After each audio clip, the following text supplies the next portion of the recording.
on 9/11. I started the morning in Saratoga Springs. I was stationed in New York at the time as a recruiter. I remember it was a beautiful, crisp fall morning, perfect blue sky and just a little bit of chill. My partner and I were heading down towards the city when we started hearing the first reports of a plane crashing into the World Trade Center. We're like, come on. And then you start hearing it on every station. We could tell it wasn't, some joke. And so we hustled and got where we needed to go to the college campus. And there was a bunch of students gathered around just one tiny little TV. You could have heard a pin drop. So we watched and cried and were kind of in shock when, the towers fell. And at one point, one of the girls, sort of in the back near us, she saw us and turned to me and she said, what should we do now? I remember saying to her, we got to take care of each other. I was proud to be in the service and I was proud to support our country more than anything. Once I finished recruiting in 2003, I went over to Naples, Italy, and I was stationed at the hospital there. I left Italy and went to what would be my last duty station in Washington, D.C. That was when it really got hard for me. It's a much bigger command. If I want to be the Admiral of the Nurse Corps someday, I better make this one count because this is now the next step in my career. The Admiral, and she said where I was going. I said, she wanted me to be the division officer on a med-surg unit. I was like, are you sure? I'm sure you meant the NICU, right? Or, labor and delivery, or, that was my specialty. She said, nope, you've been doing babies and moms long enough. We need to make sure you've got some leadership experience under your belt, and I see good things in you, and I think that's where you belong. It felt good, this is the captain who's been in the service for over 25 years that's trying to help me become what I want to be. I was at the National Naval Medical Center in Bethesda. We were getting these casualties less than 24 hours out from injuries sometime, and catastrophic injuries, multiple limbs, craniectomies and burns, and just huge volumes of blood loss. It was long, hard days, and in addition to having my little brother in Iraq, I also had my fiance in Iraq while I was in Washington. So I was a little stressed. So that first week in DC, I was trying to go out and have some normalcy, and was out one evening having some dinner. I was assaulted. That night was probably sort of the sharp right turn in my life. Kind of changed everything. You blame yourself. I was so sick the next day, and I thought if I can just get through this day, I'll be fine. I just need to survive this day. And I did. I never thought about it. I really just felt like I needed to pretend it didn't happen. I think because I couldn't deal with what was going on at the time, it was just too much. I was able to compartmentalize. I was able to function in that Navy nurse role, being able to care for people and be caring, and then also be strong. But then when I went home, after, we worked long days and long shifts, I could handle my liquor and brought a bunch of wine back with me from Italy, so it was an easy way to stay home and self-medicate. But then again, still finding the way to get up and function into the next day. But it got harder and harder. I wasn't acknowledging everything that was going on, but I was still trying to push forward.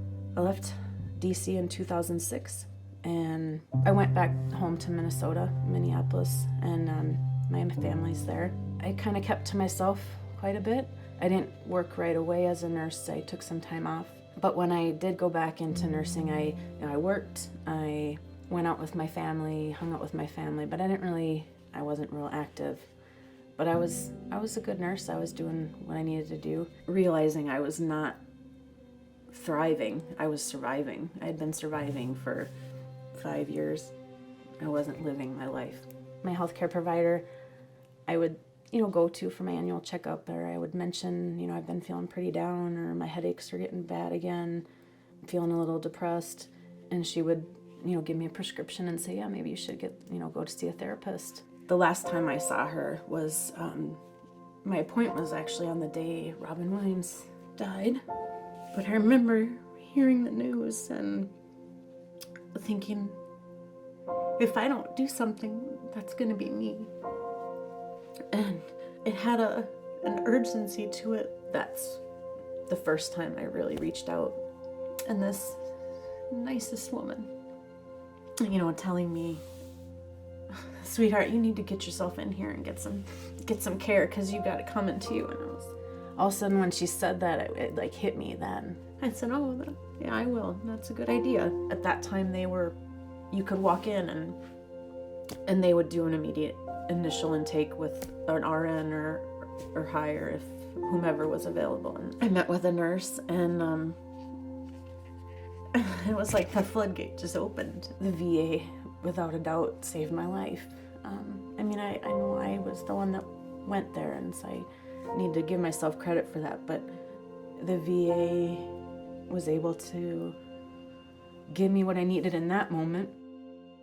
Minneapolis, as much as that is my home and always will be, it wasn't the right fit for me anymore, or at that point in my life, and I wanted to come back to New York. When I got here to New York in 2019, I was having some challenges again with just being on my own and trying to make sure I was caring for myself and finding the right support systems. And I found Kathleen in a therapy group. Headstrong and Kathleen helped me keep taking care of myself. She hasn't just helped me address the unique challenges of my experience as a veteran, as a nurse, and as a sexual assault survivor. She helps me with my whole self. Headstrong Project is that lifeline that I needed and that so many other veterans need when the VA just simply can't meet all the needs. It's a big, giant machine, and I know there's challenges with that. I don't mean to slight them, but again, they can only do what they can do with the resources they have. But I got a call 8 weeks after I had really felt like I was in kind of a crisis point, saying, hey, I saw you had a consult for community care, mental health services, and nothing's been done about it. Do you still need this? And I was like, I lose it. I just lose it, because that is exactly why. That's why we lose so many. I don't want somebody that doesn't have the strength or the energy or the knowledge to navigate either the VA or healthcare or just whatever in life. I don't want them to get lost, literally, because they can't find the help they need. So I'm so grateful for Headstrong, and I think they can seriously help make that change in bringing veteran suicide down to zero, or at least on par with the general population. The fact that we're so much more at risk. I know I'm at risk, but it's absolutely 100% preventable. And we have a moral obligation as a nurse, as a country, to make sure we're taking care of our veterans. And I know that I say that from a selfish, self-centered perspective, but I say it from I just don't want to lose any more friends. Looking back in the last 20 years, I was here in Saratoga September 11th, 2001, and now I'm, in some ways, I've come full circle physically. I'm here again, but I've come back here in a healing way, because I feel like my old self again. I have more scars than I did 20 years ago, but I'm stronger. I recognize my weakness, and I'm really working hard on taking care of myself and continuing to thrive and not just survive. I needed the time to heal and get to a place where I could do the hard work, and now the work gets a little less hard over time too. So I think there's sort of that dual level of healing, like just distance from the trauma and the experiences. A big part of who I am is a nurse and a healer. I think that's something that was innate in me, but it's hard when you're the wounded healer. And after my time in DC and leaving active duty, that was hard. In the last year, having to retire from nursing, it's been hard too. But having people like my family and Kathleen and you guys and the Headstrong Project in my life remind me that I am healing and I am still a healer. That's still who I am.